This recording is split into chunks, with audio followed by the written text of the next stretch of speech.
Okay. Chapter 6, Part 2. Uh, Part 2 of what, you ask? Well, inference. Oops.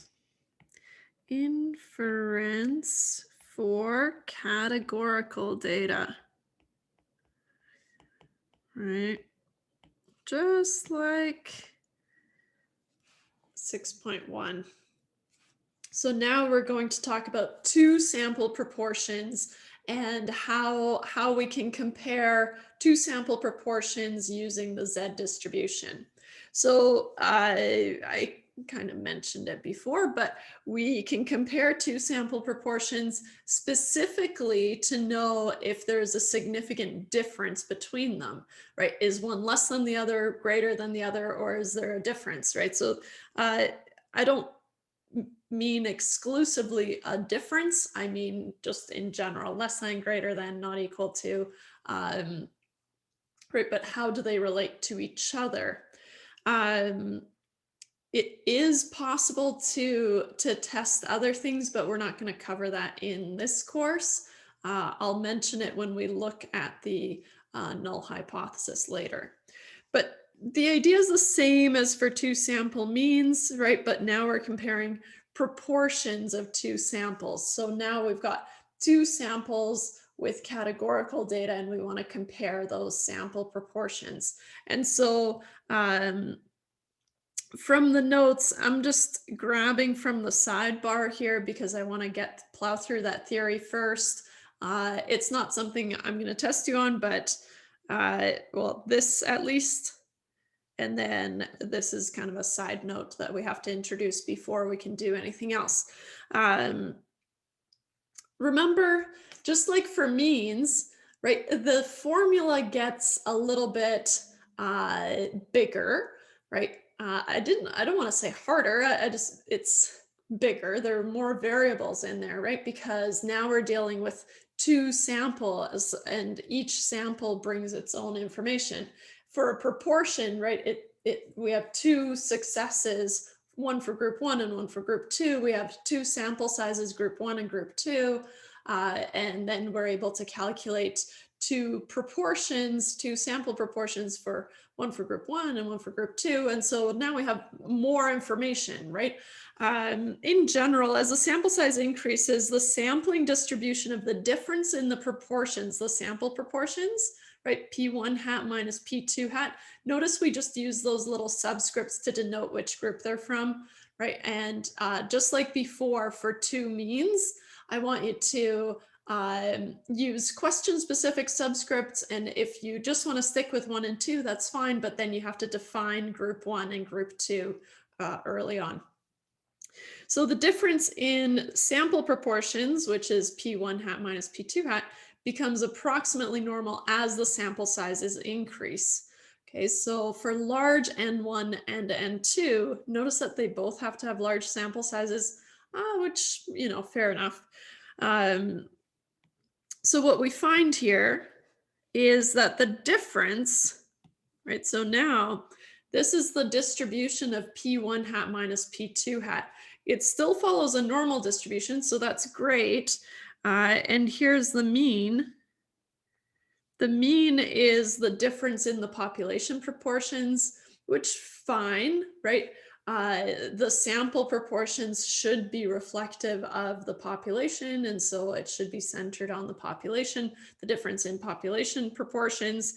And then here's the standard error of P1 hat minus P2 hat. Okay. It's the root of P1 Q1 over N plus P2 Q2 over N2.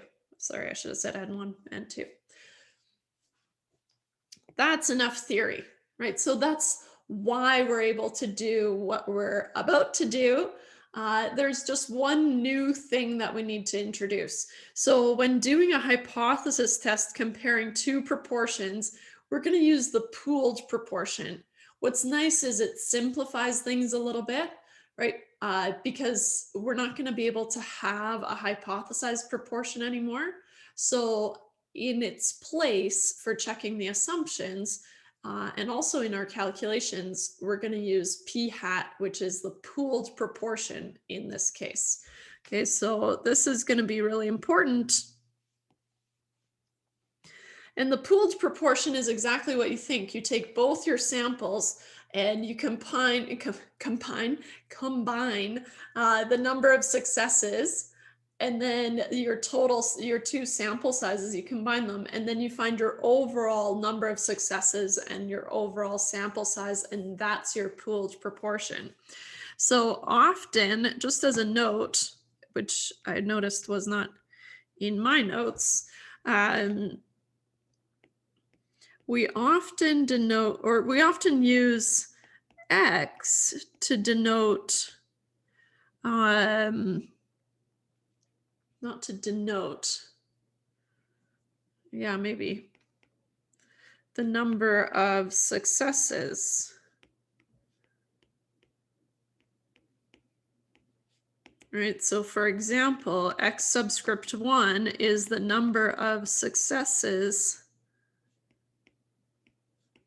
in group 1, and X subscript 2 is the number of successes in group 2. So then, right, we can write p hat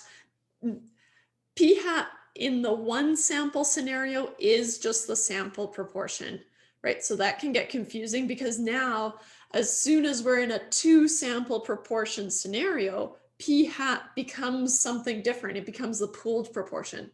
They're similar if you kind of take a step back and think about it,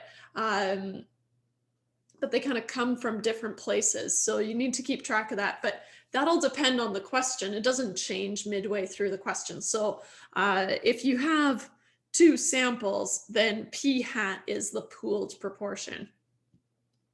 So if we're talking about p hat, another way that we could write this is, so we could also write p hat is x1 plus x2 over n1 plus n2. I think that's the easiest version, but it introduces x's and that can get tricky. So that's why I don't have it in the notes, but I'm gonna add it for next time, but there we have it. Okay, so so you might see me use this notation. Okay, all right. So I think we're ready to start checking some assumptions, because of course, as soon as we're dealing with proportions, we have to check assumptions, because that's why we're able to use the normal distribution is only if these assumptions are satisfied or stated at least. Let me just give myself one more line here, bump this up 1, 2, da, da, da. Make this just a tiny bit bigger. Okay, satisfied. So just like before, right, when we're introducing two samples, so now we need to have notation for which group things came from, right? And the assumptions that we need to check only change slightly since we now have two sample proportions and two sample sizes, as well as the pooled proportion. And so first things first, we'll always check to make sure that we can assume we have independent observations. So the first thing we're going to do, again, is to make sure we have independent observations. We have to have a random sample. That goes for both samples now, right? So we've introduced two samples, so they both have to be randomly selected, of course. The 10% condition, as long as we're sampling without replacement, which we will always assume we're doing, N1, so the sample size of group 1 has to be less than 10% of the population of group 1, right? And N2 has to be less than 10% of the population of group 2. This is another one of those where unless it's stated, right, then you would have to argue it, right? It's reasonable to assume that a sample size of 400 is less than 10% of group 1, right? That type of deal. This one's new, and I'm going to be honest with you guys. I tend to forget this one. This is a new one with the 2 samples. And so I forget it often. And so if you forget it, I probably won't remember to be upset about it. Is that bad? So if you remember, then top notch. If not, yeah, I forget. And I'm saying that because I'm not sure it's in all of the solutions that I've posted. Oops. Now I'll frantically go back and check. Anyways, so group 1 has to be independent of group 2, and of course saying that vice versa, but right, so there can be no dependencies among group 1 and group 2, which, fair enough. So they have to be independent groups as well as independent observations. Okay. So I'll say that this is new for 2 sample proportions. Oops.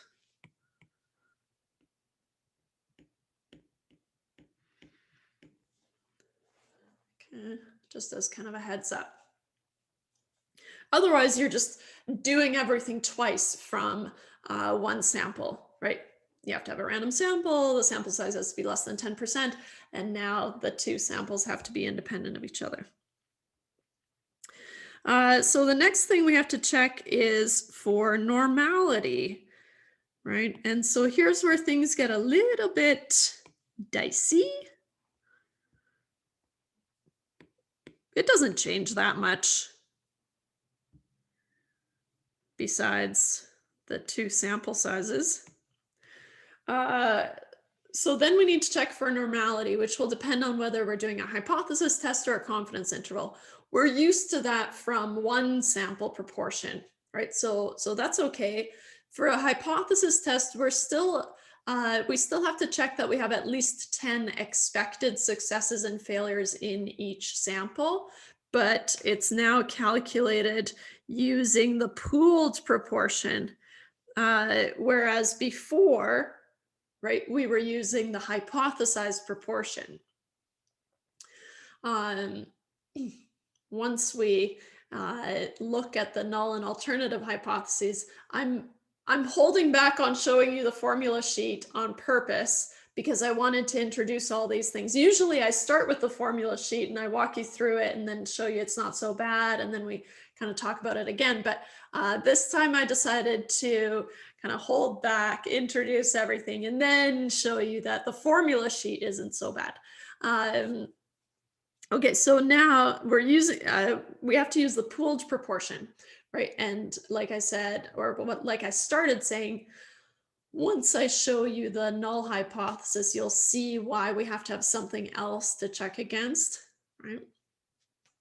So we use the pooled proportion. So we take your sample size 1 times p hat, which is the pooled proportion, right? And so this is for group 1. And of course, it has to be true for group 2 as well, right? But once you take your sample size of group 2 times p hat, which again is just the pooled proportion, right? And p hat is x1 plus x2 over n1 plus n2. That's the easiest way to remember what p hat is. But again, it requires that you know that x is the number of successes, right? And also, quick reminder here, q hat is what? It's 1 minus p hat. In this case, it's 1 minus the pooled proportion, right? And so q hat is 1 minus p hat, where p hat is the pooled proportion. Mm. Those are all things that I'm expecting you to be comfortable with now, but it doesn't hurt to emphasize it again. So the only real difference is, well, there are two differences. Now we have two sample sizes, so we have to check them both. And the other difference is, so the second difference is that we're using the pooled proportion as opposed to the hypothesized proportion that we used in one sample proportions. How many times do I say proportions? Could be a game of some sort. If you're making a confidence interval, then you need to make sure that you have at least 10 observed successes and failures in each group, right? And so here, this is the same as saying or x1 is more than 10, and n1 minus x1 is more than 10. Oops, not less than or equal to. How did I know to use n1 minus x1? If x1 is the number of successes, then how do you find the number of failures? Sample size minus the number of successes, right? I don't have notation for the failures. I don't need it. It's n1 minus x1, right? And so if you prefer, you could check or x2 has to be greater than 10 and n2 minus x2 has to be greater than 10, right? It depends on the information that you have, or rather the information that you're given in the question, right? If you're given the straight successes, right, the raw counts of the successes, then you can just go ahead and use that, right? And I would, and I will. But if I only give you the sample size and the proportion, right? So out of 156 students, 40% said this, right? Then I would have to take 156 times 0.4, right? But if I say 32 students out of 49 said this, then I have the number of successes and I should just use that. And same thing for group 2. So it depends on how the information was given to you. Okay? So those are the assumptions that we have to check. Okay, that's a lot of kind of stuff to work through. But again, once you have it kind of down pat for one sample, then building up to doing it for 2 samples, now you're just doing everything twice, essentially, right? So it might even be fun. I don't know.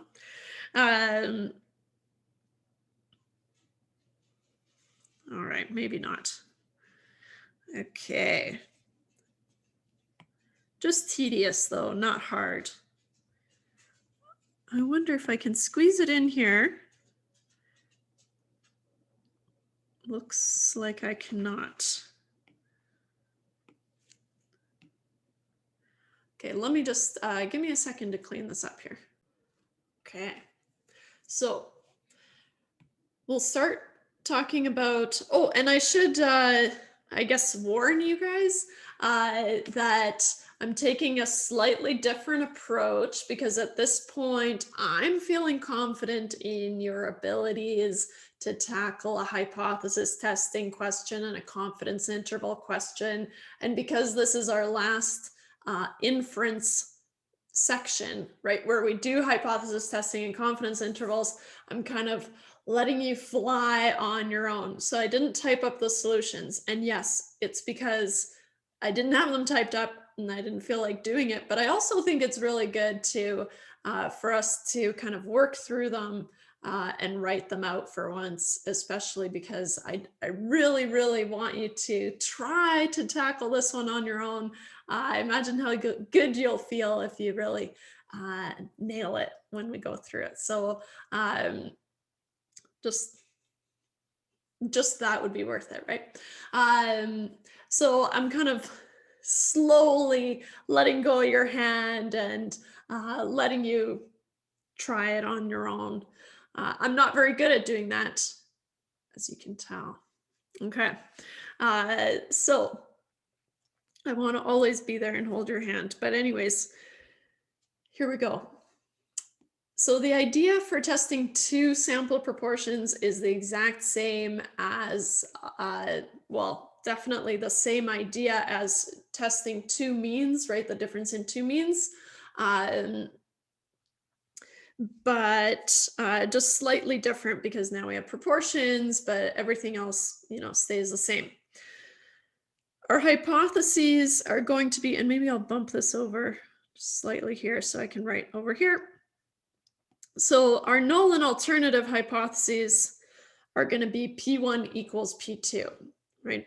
Or just like for two sample means, right? I said you can say mu1 equals mu2 or mu1 minus mu2 equals 0. But then it introduces some kind of tricky business with the sign and the alternative hypothesis, right? Then you have to think about, okay, well, if mu2 is larger, then is it going to be less than 0 or greater than 0, right? And so I prefer this setup just because it's easier for me to read, me personally. So you should just do whichever one makes more sense to you. So you could say, or H naught is P1 minus P2 equals 0. Okay.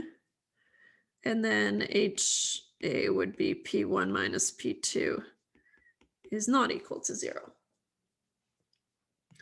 A quick side note here, I'm not going to write it down because I don't want to confuse you, but it is possible to test for other values than 0.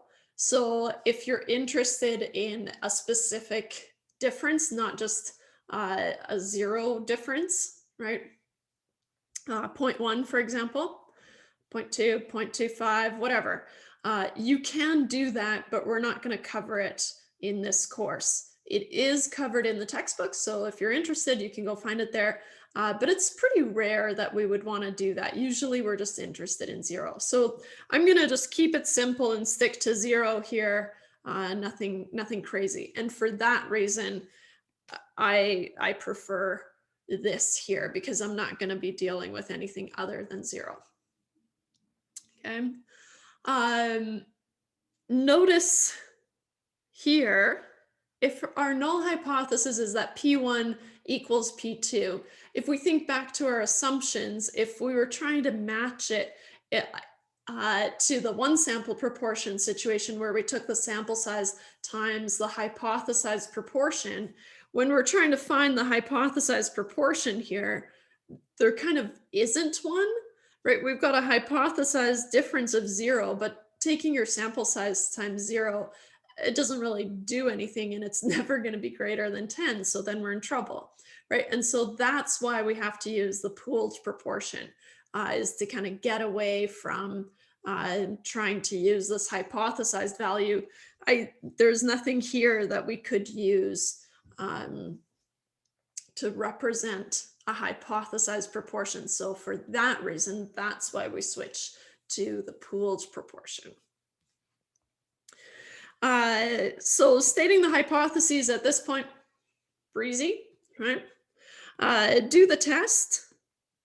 We're calculating a z-score. Oh, thank goodness, right? We know how z-scores behave. We know what to do with them. Okay, good. And then what we have here in the numerator is P1 hat minus P2 hat, technically minus P1 minus P2, but it's always going to be 0, right? And so same idea. So technically here we have minus P1 minus P2, but it's 0, so that's why it goes away, right? Same reason as all the other ones. Okay. So technically it's P1 hat minus P2 minus, or P2 hat minus 0, but we just don't even bother writing that. Then I want you to notice that here under the square root, we have the pooled proportion, P hat times Q hat, right? And then times 1 over n1 plus 1 over n2. But we have where P is the pooled proportion. Okay. And of course, Q hat, just as a reminder, is 1 minus P hat. And we've got lots of options for finding the pooled proportion, but as long as you remember that, I remember, so whenever I think of the pooled proportion and whenever I talk about it, there was a textbook at one point, and the section was called Everyone in the Pool, and it was like an overcrowded pool scene, which I think is really funny. So you just imagine pooling your two samples together. You'll still have your total number of successes and your total sample size, and that's your pooled proportion. Yeah, so just imagine everyone cannonballing into like an overcrowded public pool. Um, and that's what I'm thinking. Has nothing to do with stats, but that's what I'm thinking about when I talk about the pooled proportion. So another way that we could have shown the number of successes combined is if we use the X notation, right? So or P hat is X1 plus X2 over N1 plus N2. Whichever one, right? You've kind of got three options depending on what information you have, right? If you have the number of successes, you can use them, which is just the first one, but in words. And then if you only have the total sample sizes and the sample proportions, then you're going to have to use this, this alternate formula here. Once you have your Z-score, then we're on easy street now, right? Because now you can find the p-value. You calculated a Z-score, so you have to use a Z-table, right? So you've calculated a Z-score. We need to use a Z-table to find the p-value. Remember, if that if you have a two-sided test, which is from the alternative hypothesis, right? If you have not equal to in your alternative hypothesis, then you need to consider both sides. So you need to multiply that one-sided p-value by 2. If you have less than or greater than in the alternative hypothesis, then you've got a one-sided test, and then you just need your one-sided p-value. Your conclusion, same as always, right? Once you have your p-value, you draw your conclusion.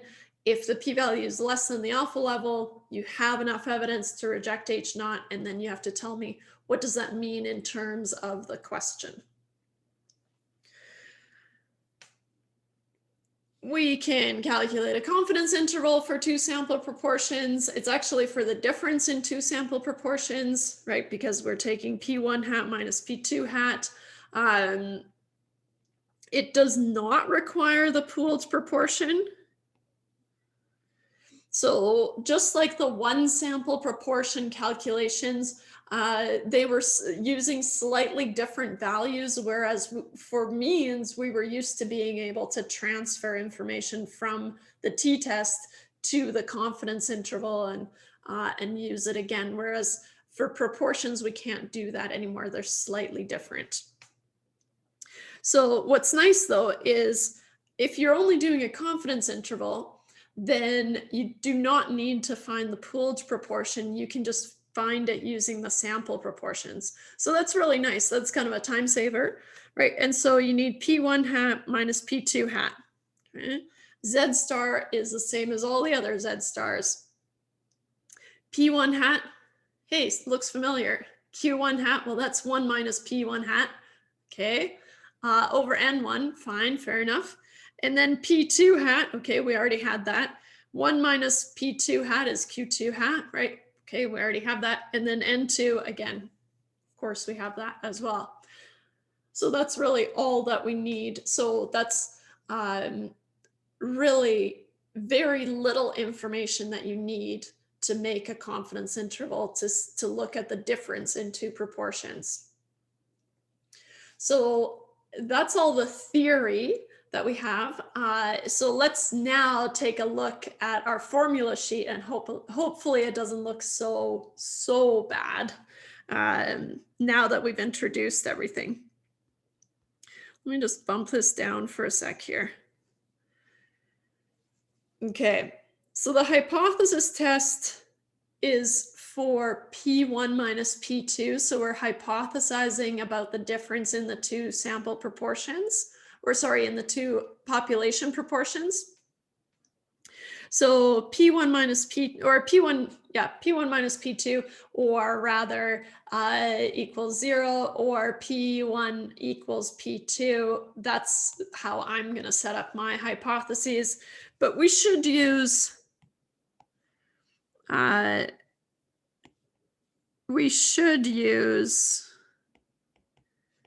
question-specific subscripts here.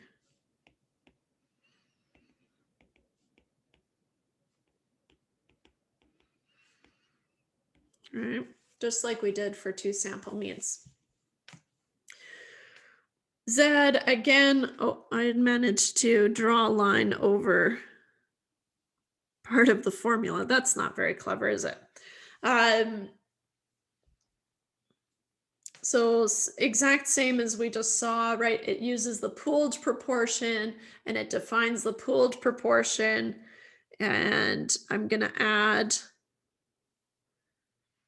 that this is x1 plus x2 over n1 plus n2.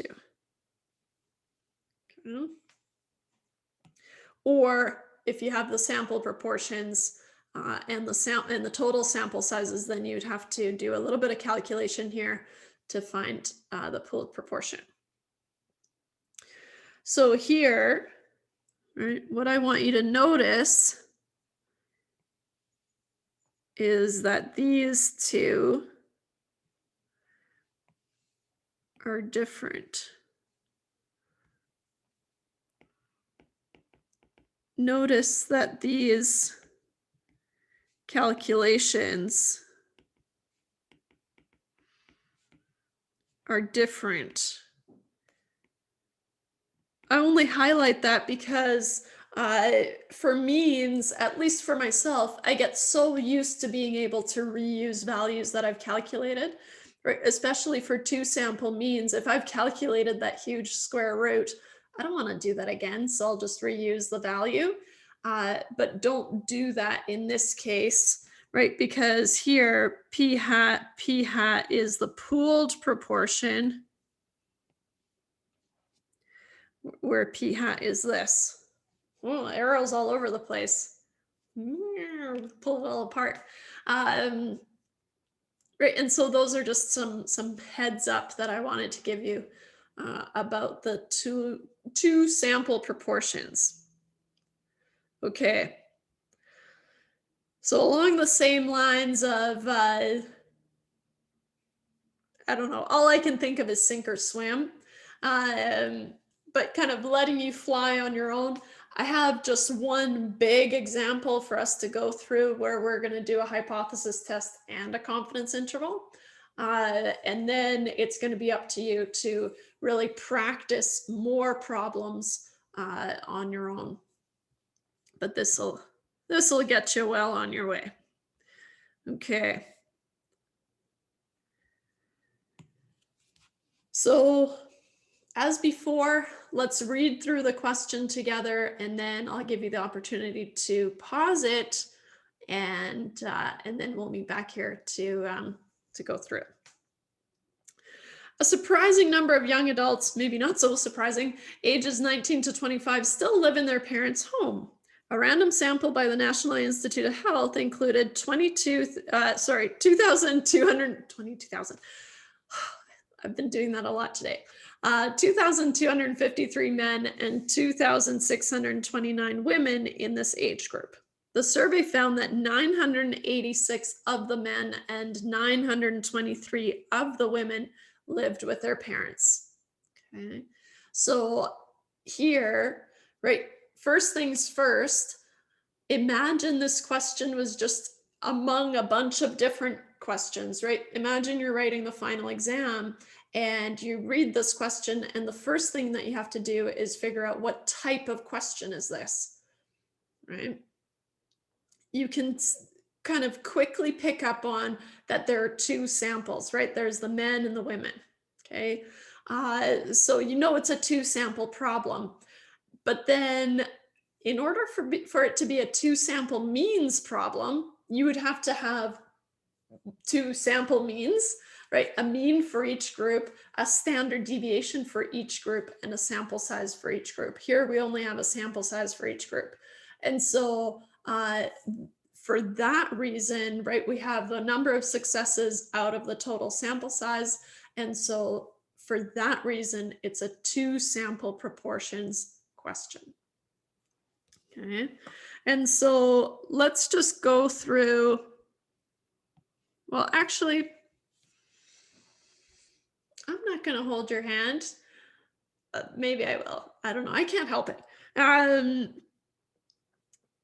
Go through the text and figure out which is your N1, your N2, and let's call them X1 and X2 just for simplicity's sake, because that's what they are given as. Okay. And then go ahead and answer the question. So how large is the difference between the proportions of young men and young women who live with their parents? So we're just going to look at the difference in the proportions, difference in the sample proportions. That's implied. Is there evidence that there is a significant difference in the proportion of men who live with their parents, who live in their parents' homes compared to women? Just struggle city today. Whenever I ask, is there evidence? That's a full-on hypothesis test, right? You have to do a full hypothesis test to answer that question. And then I want you to construct a 90% confidence interval for the difference in proportion of men and women who live in their parents' homes.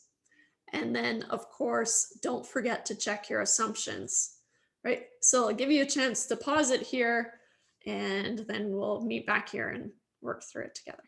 Good luck. Okay. So reading through the question, right, we're given some information and we're told that the total sample size of men, which I'll just denote by a subscript M, is 2253, and the sample size of women was 2,629. And 986 of the men lived with their parents. And in this case, living with their parents is a success because that is the proportion that we're interested in, right? Is there a significant difference in the proportion of men who live in their parents' homes compared to women, right? And so that is the success that we're interested in, making XM 986 and XW 923. So in this question, we're given the number of successes in each group, right? And so we'll have to calculate the proportions, the sample proportions. It could have said, so another way that this question could have been worded is that the survey found that, and I've got the numbers here, 43.8% of the men and 35.1% of the women lived with their parents, right? So then you would have to calculate the successes, right? And so it depends on how the question is worded. Okay.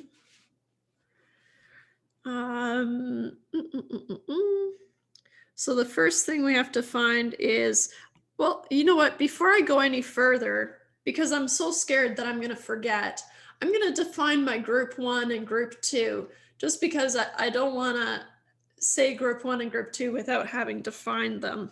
So first thing I'm going to do is say let group 1 be the men and group 2 be the women. Okay. I tend to do them in the order that they appear in the text. I'm a feminist, but I also have a hard time crisscrossing information. So women come first. No. Well, yeah, they do. But no, I prioritize being able to just read across. Otherwise, I get so mixed up. Um, but it is totally up to you. So, um, if I slip up and I only use 1 and 2, as long as I'm using 1 for the men and 2 for the women, I'm saved by having said this, right? So it's definitely worthwhile doing if you're showing all your work, right? Okay, so then, but I'm going to try to use question-specific subscripts. So then my p hat m is 986 over 2253, which is roughly 986 out of 2253 is roughly 0.437638704, which let's round to 3 decimal places. Like I said, again, 3 or 4 is usually safe. I feel like I've captured a lot of activity by rounding to 3, so I feel comfortable doing that. But also I'm lazy and I don't want to write out any more than that. Now I'm going to do the sample proportion for the women. There were 923 women out of the 2629 who live with their parents. So 923 out of 2629. Oops, this is approximately equal because it's a decimal, right? And it goes beyond my calculator screen here. 0.351084064, which I'm going to round to 0.351.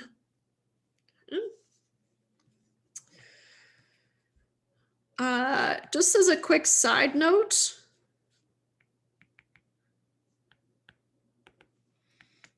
the question could have been worded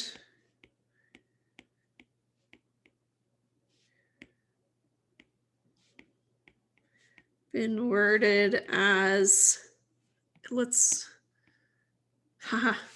still there. My luck. Could have been worded as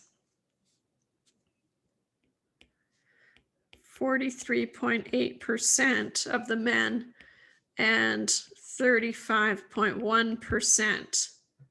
Right, so in this case, we're given P1 hat equals 0.438 and P2 hat is 0.351 and would need to calculate the number of successes in each group. Right, so those are the 2 ways that these questions could be worded. The number of successes in each group. Right, so X1 would be N1 times P1 hat. Why is that? Well, P1 hat is X1 over N1, right? We just saw that here, X1 over N1. Right, X2, N2 times P2 hat. So you can work either way. Okay, that's enough for the side note, but it's good to have seen it, right? So kind of practice reading both ways. All right, I think we're ready for part A. What? That was just the groundwork? It was. All right. So we have our sample proportions. How large is the difference between the proportions of young men and young women who live with their parents? So that's asking for PM hat minus PW hat. which is 0.438 minus 0.351, which I've got it kind of pre-baked Martha Stewart style here. 0.087, just so that in case I screw up my numbers here, I can kind of check, but also so we can move a little bit faster. Okay, so the difference between the proportions is 0.087, but that's a difference of 8.7%, right? If you bring it back to percentages. So this looks small, but it might actually be significantly different from 0, right? And that's what we're gonna find out. Okay, so for our assumptions, if we go back to the question, right, I'm going to tackle the assumptions before I go through and do any of these questions. In part B, I need to do a hypothesis test. So let's just make a note here. So this is a hypothesis test, of course, and then I'm asked to construct a 90% confidence interval. So I'm also going to do a confidence interval. So I have to check the assumptions for both scenarios. So we're going to practice all of it. Okay. All right. So since we will be doing a hypothesis test as well as a confidence interval, and that's why it's so worth it to read the entire question. As soon as you see a proportion question, read the entire question to see, okay, what am I going to have to do? Because you don't want to have to go back and check your assumptions again, right? That is a real pain in the neck. So just make sure if you have to do both, just do both right away. So since we'll be doing a hypothesis test as well as a confidence interval, we need to check all the assumptions. So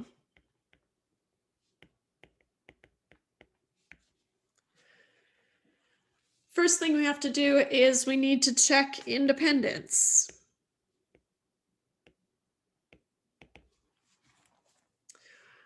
I'm lazy just like everyone else. So especially when it comes to writing and showing my work.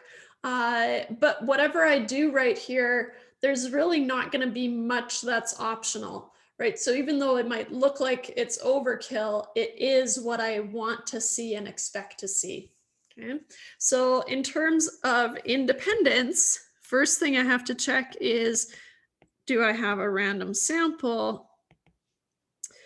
Well, now I have 2 samples, and so they both have to be randomly selected. Let's read the question. It might say, surprising number of young adults, still a random sample. Okay, right. And so they've taken one random sample and then they've categorized as either a male or female. And then that's how we got our sample. So the samples were randomly selected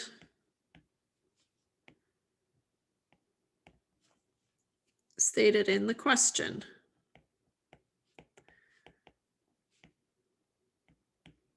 I'll just put that in brackets. The next thing we have to check is the sample size has to be less than 10% of the population, and that goes for both sample sizes. Right, so N1, which is in our case NM, has to be less than 10%. Right. NM is 2253, right, is less than 10% of the population. Population of what? young males, right? We'll just categorize them as young, or sorry, yeah, young adults, ages 19 to 25. Then you're a young adult. And in this case, we're talking about the males. So young males. It doesn't even really truly specify. So the National Institute of Health, I'm pretty sure, is in the States. But let's just say young males, young adult males. Population of, wait, what happened? A little slip. So is less than 10% of the population of young adult males.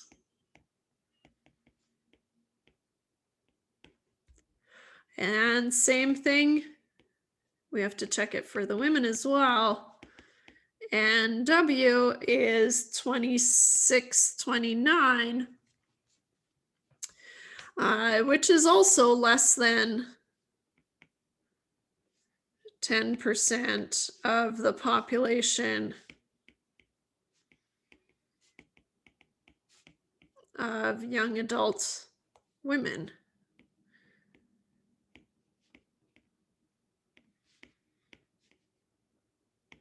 Good. And then the one that I always forget is that the two groups have to be independent of each other. There's no reason to think that you know, just because all the girls are living with their parents, the boys are going to do it too. They're making these decisions independent of each other, and so we can just say that the groups of males and, or yeah, men and women are independent of each other. So the last thing we consider the samples of men and women as being independent of each other.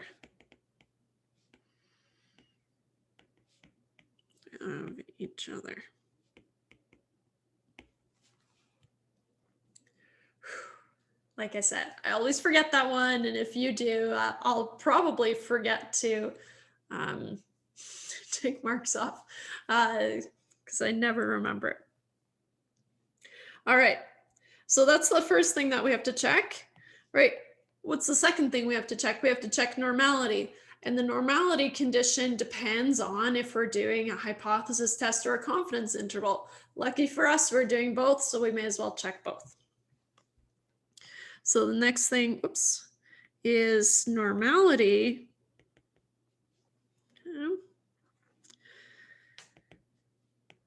I'll start with the hypothesis testing question, right? Or so for a hypothesis test, we need p hat, which is x1 plus x2 over n1 plus n2. And because we have the number of successes, that's why I'm using that formula, right? Because it's just going to be, where is it? 986 plus 923 over 2253 plus 2629. 986, 923.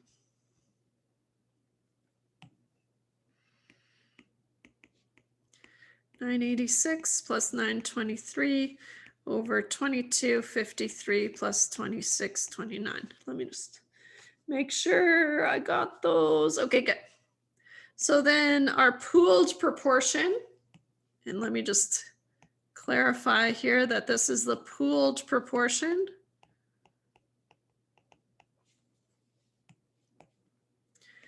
Is going to be 1909 over 4882. Let me just confirm that here quickly. 986 plus 923, 1909, 2629. Phew. And 1909 divided by 4882. Wait. All right. Jackpot. P hat is roughly 0.391028261, but keeping up with the other proportions that I have, I'm just going to round to 3 decimal places, so 0.391. Also notice that I've captured a lot of the activity in 3 decimal places. Okay, good. So now, right, now that we have the pooled proportion, now we can check that we have at least 10 expected successes using the pooled proportion for both sample sizes. Right? I'm like, I don't know. Call it a shadow. It's probably a pimple. We'll find out tomorrow. Okay, so now I have to check my assumptions, right? So this work I have to do to check the assumptions. So I have to find the pooled proportion for my assumptions, but also for my Z test later, right? So that's worth it. Okay, so now we need at least 10 expected successes and failures. I guess you don't need to say it, but we need N1 times P hat, which is what? It's 2253 times 0.391, which is, and this is one of those few cases where I'm going to do the calculation across because I just need to end up showing that it's greater than 10. And it works out to be 880.923, which is more than 10. Cha-ching. And N1 times Q hat, which is 2253 times 1 minus 0.391. Well, I guess I have it here. 1372 and 0.077, which is also more than 10. Cha-ching. That's for sample 1, and you need to do it for sample 2 as well. And 2 Q hat. But these ones I'll work kind of simultaneously here. So your sample size for group 2 is 2629 times 0.391 times 1 minus 0.391, which is 1027.939, which is more than 10. And the next one, the expected number of failures is 1601.061, which is also more than 10. But wait, there's more. Right? Limited time offer. You have to check the confidence interval as well. I'll put brackets around here because you don't actually need to tell me what you're doing, but you do need to show all this work, right? And so here, this is for group 1, or maybe I should say group M equals group 1, because look, I got sloppy and used 1 and 2, but luckily I defined them already, so we're safe. And group W equals group 2. Saved by the bell. Not really, there was no bell. Okay, so that's what we need to check for the hypothesis test. Now we can do very similar for the confidence interval. For the confidence interval, in brackets, because you don't actually need to say it, but it's worthwhile for me to write it so you have it, we need at least 10 observed successes and failures.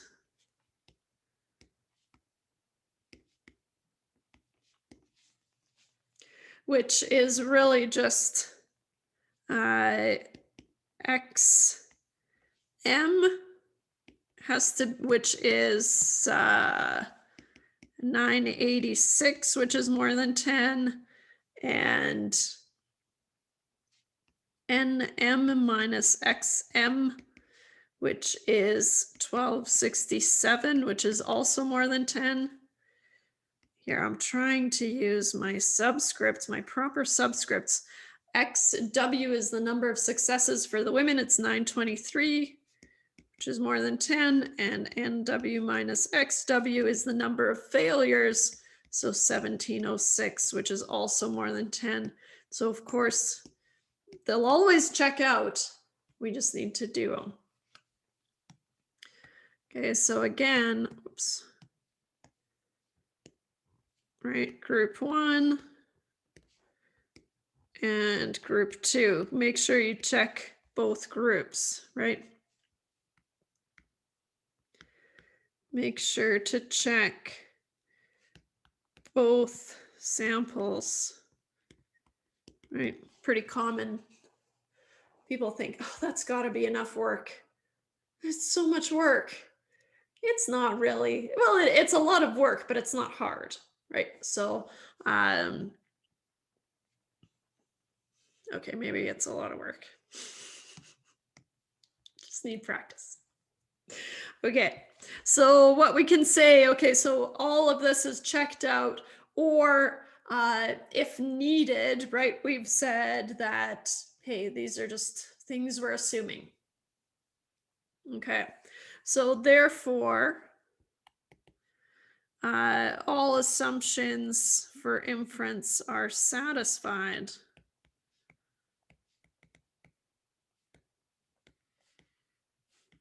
Are satisfied. Whee! I'll even throw in an exclamation mark. All right, so now we can go ahead and we can tackle the next part, part B. Copy. Wow.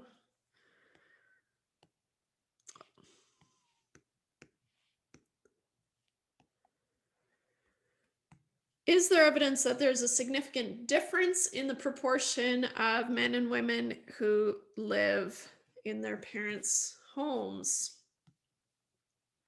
So now we can start off and we can say, well, step 1 is to state the hypotheses.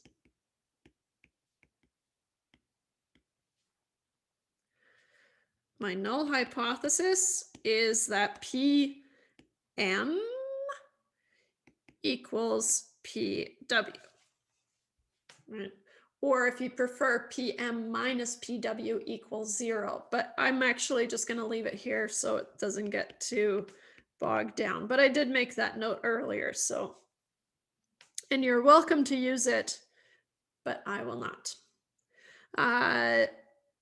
PM, if all we care about is a difference, right, then I'm going to have a not equal to here in my alternative hypothesis, right? And so that's where it came from.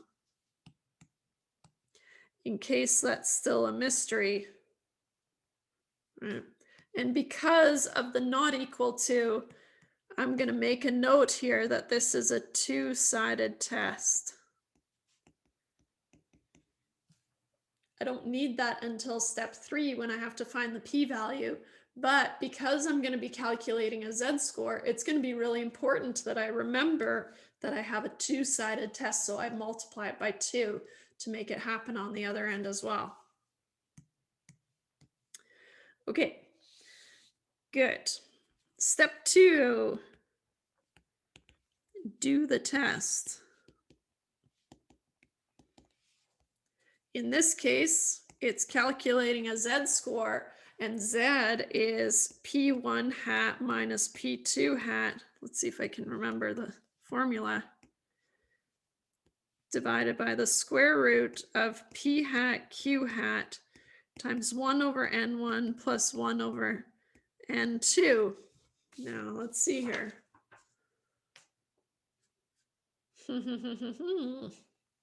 Uh-oh, only one problem. I used 1s and 2s instead of M's and W's, but that's okay. Right, or PM hat minus PW hat P hat Q hat times 1 over NM plus 1 over NW. Haha. That works too. But for simplicity's sake, I'm just going to use the 1s and 2s. And just remember that group 1 is my males and group 2 is my females. Okay. So I have all these numbers already, right? And so it's really just a matter of plugging stuff in, and I get 0.438 minus 0.351 over the square root of 0.391 times, and then 1 minus 0.391 is 0.609 times 1 over 2253 plus 1 over 2629, I want to say. Let me just confirm that. Okay, looks good. One thing I want to make a note of here is imagine little brackets around these two. So you have to, because you don't have a common denominator, you can't just add them up, right? Because that's illegal math. So do the simplification first. I'd say that's the easiest way to tackle these is just do the simplification on your calculator first before adding them up. And then multiply it by 0.609 and then multiply by 0.391 and then take the square root. Don't forget that square root. Okay, so here we go. 0.438 minus 0.351. We actually already had to find this difference. So if you wanted to use that, that's fine, or just recalculate. No big deal.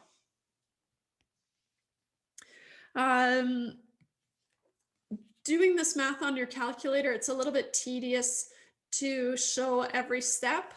So I'm just going to go up until the point where I'm about to take the square root, right? And then I'll jot down those numbers and make sure that you get the same numbers. So 1 over 2253 plus bracket 1 over 2629. If you have brackets on your calculator, it makes it easier, times 0.609.391. Okay. I'm getting 0.000. 1, 2, 3, just confirming here. Okay, good. 196.2637295. And I have that many decimal places because it shows it in scientific notation for me, so it's a little bit, it's able to show more decimal places.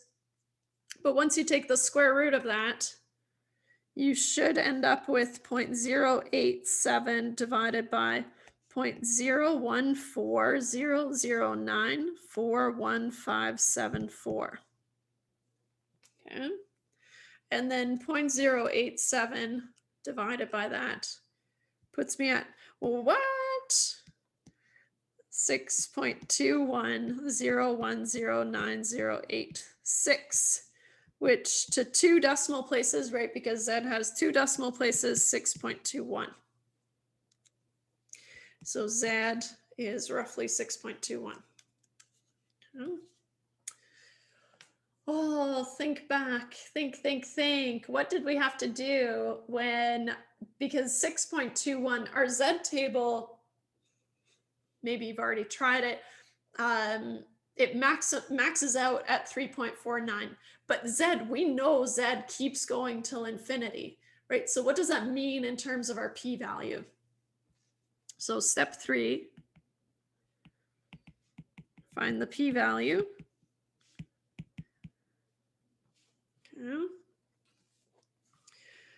Okay, using the Z table, we'll start the same way that we have been doing, using the Z table. We find the largest, and I'm just gonna articulate everything that's happening, right? We find the largest Z score available is Z equal to 3.49. Okay. Which means that we have something like this, right? So Z here is centered on 0, and the table stops here at 3.49. And at 3.49, it tells us that this area here is 0.9998, which makes what? Makes this area 0.0002. That's something that we established back in chapter 3, right? So we know what to do here. And maybe so I don't make it look like a Z superscript 0, right? I'll put Z kind of off to the side here, but this number line here, these are Zs. So now, if I want a Z here at 6.21, right? So this number line keeps going, and I'm here at 6.21. Yeah. What can I say about my one-sided p-value? The one-sided p-value is the area in one of the tails. Remember, the p-value is always the area in the tail. And so it's the area in the tail here, which I know is less than 0.0002, right? And so this area is less than 0.0002, right? Or approximately 0.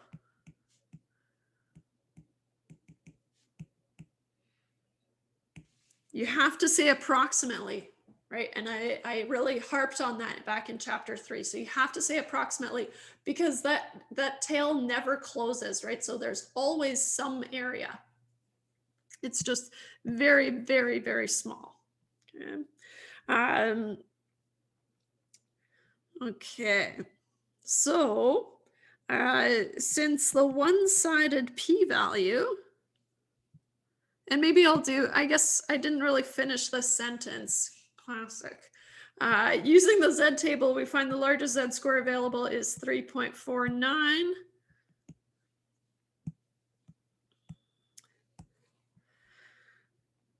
So the one-sided p-value for Z equal to 6.21 is approximately 0.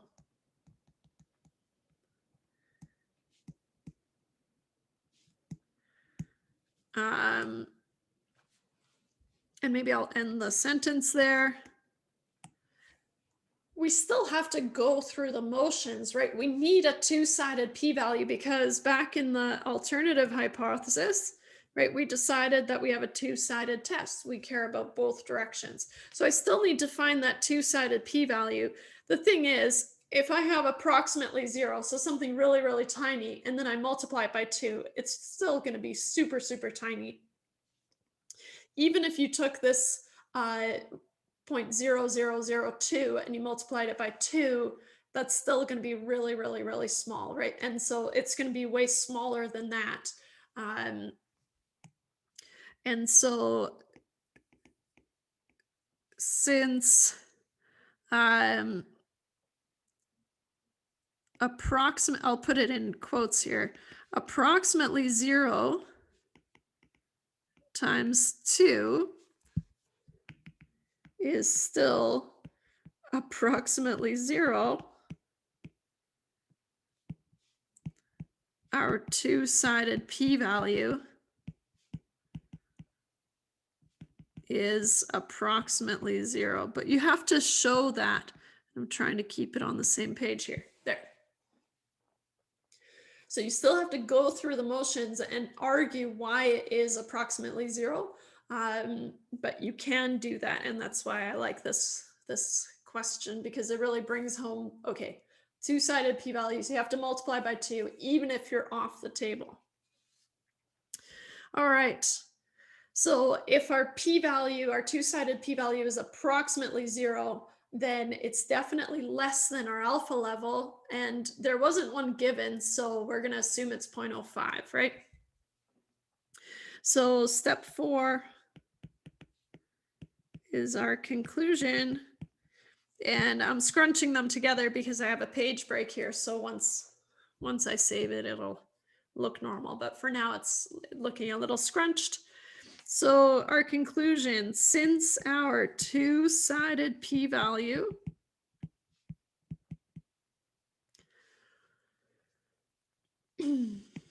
is approximately 0, it is less than our assumed alpha level of 0.05, which means what? We have enough evidence to reject H naught.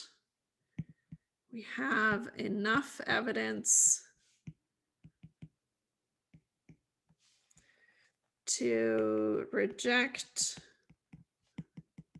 H naught in favor of HA. Whew.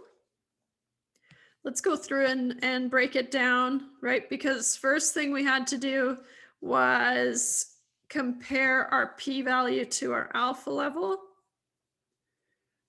And then the next thing that we had to do was state our conclusion in terms of the null hypothesis. So you either have enough evidence to reject H naught or you don't. And then the last thing we have to do is, of course, the conclusion in terms of the question. And sadly, people are so exhausted at this point, I think, that they forget to do that. But it's the most important part, right? Answering the question. So let's see, how was this question worded? Is there evidence of that there is a significant difference in the proportion of men who live in their parents' homes compared to women?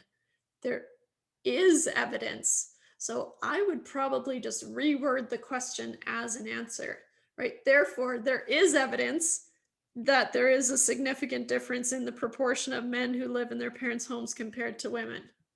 So what I'm going to do is I'm going to cheat and copy this so that I can just kind of steal it and then I'll delete it.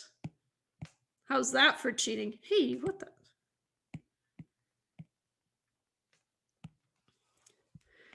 So therefore, there is evidence that there is a significant difference in the proportions, or sorry, the proportion of men who live, that looks nasty, of men who live in, man, it's long, in their parents' homes. I guess I could have paused it for this. You don't need to hear me spelling it out, I guess, but that's just a taste of live classes. In their parents' homes. Okay, here we go. Parents' homes compared to women. Me mocking myself and actually doing it sound the exact same. Okay. So here finally is my conclusion in terms of the question. Woo! So there's a significant difference, right? Remember, we found the difference of 8.7% or 0.087 way back in the beginning. And we said, okay, well, that looks small, but is it significantly different from 0? Yes, it is. That's what we have evidence of, right? And it's actually a lot different from 0, judging by the p-value that's so small. All right, good, nice work. The last thing we're going to do is the confidence interval. Let me just grab it here.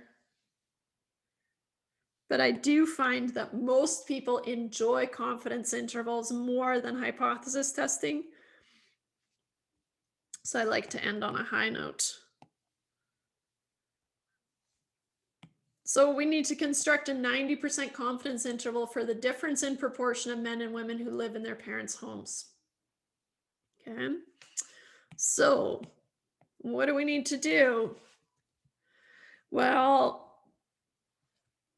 we need our Z star, right? Because if we remind ourselves, and actually, do I want to write it out twice? Not particularly. So what I'm going to do is I'm just going to say using the t-table,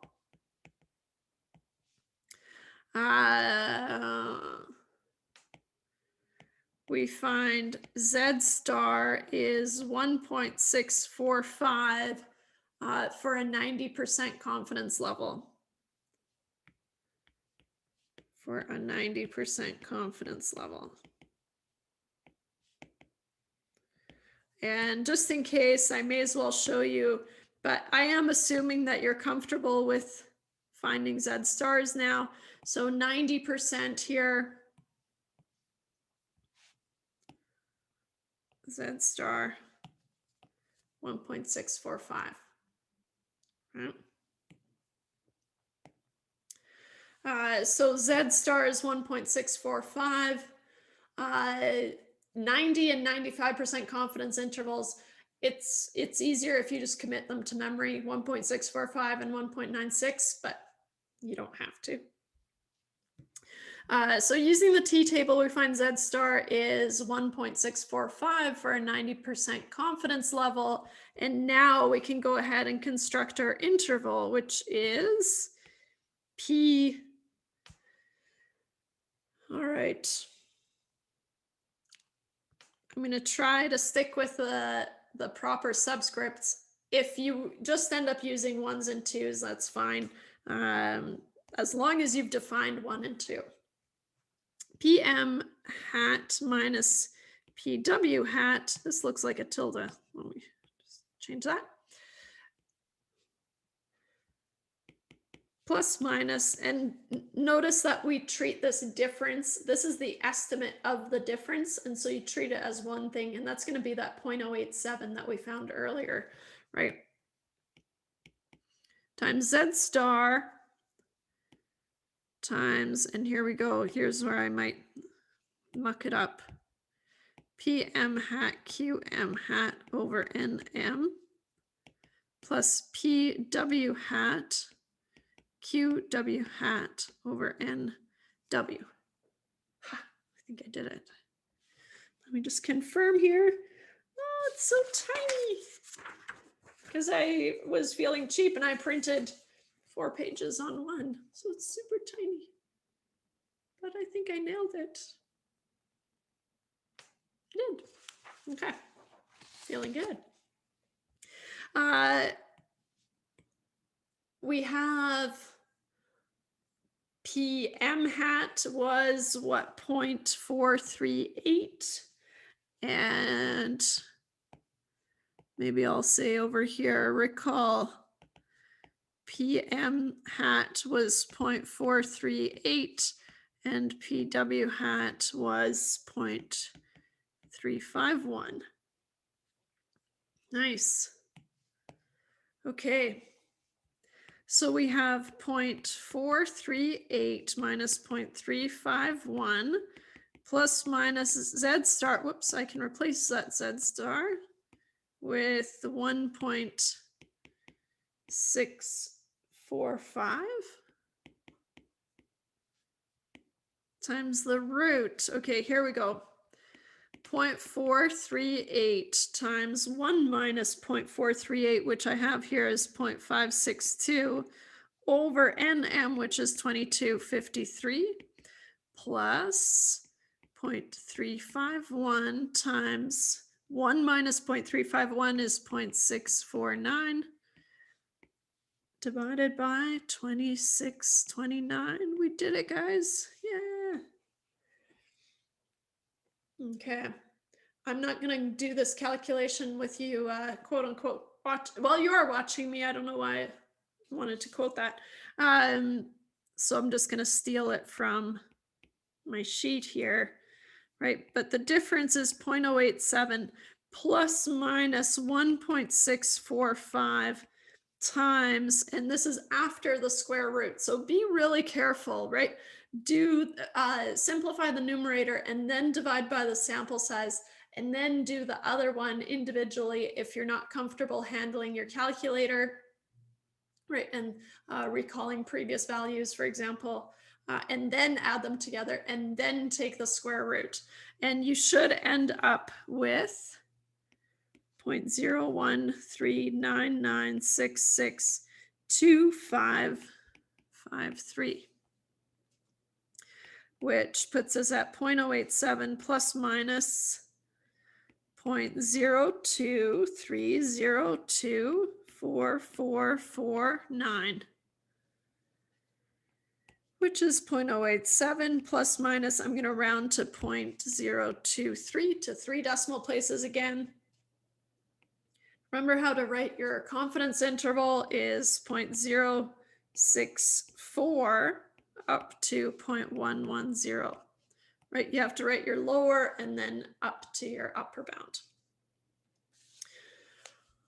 Last thing we have to do is interpret this interval, and I'm going to use the same structure as we have for all our other intervals. And so here we go. And I'm dealing with a page break here. I've got a page break coming up, so I'm going to try to keep it on this page. Wish me luck. We are 90% confident. Well, I'm not going to be able to pull it off if I write lofty like that. I should be contracting. We're 90% confident. We are 90% confident the interval from 0.064 or 6.4%, if you prefer, right? You're allowed to convert it back to percentages, mostly because it's more readable, right? The percentages are more, I don't know, for some reason we're just quicker to understand percentages, so that's fine. But then you have to call them percentages and not proportions, right? So just be careful with the terminology.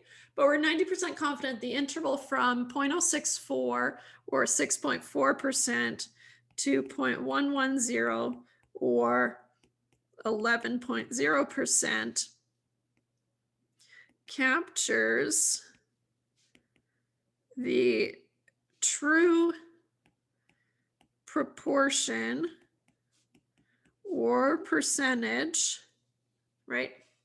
I'll try to squeeze it in as a word, but or percentage, sort of did it.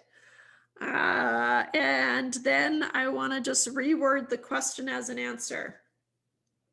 So we made a 90% confidence interval for the difference in proportion of men and women who live in their parents' homes. How am I going to pull that off? Okay, here we go. Copy. I've got one line, one opportunity. Okay. Captures the true proportion or percentage. I mucked up. Can you see where I mucked up? Well, especially not now. I should have said captures the true difference in proportion. Okay, add that. Difference in proportion. Hey, that actually saves me space. Why is it important to say the difference? Well, because I built the interval around the difference. So that's why it's really important that I know that I'm talking about the difference in proportion. And that's why it was such a big screw up for me. Oh well.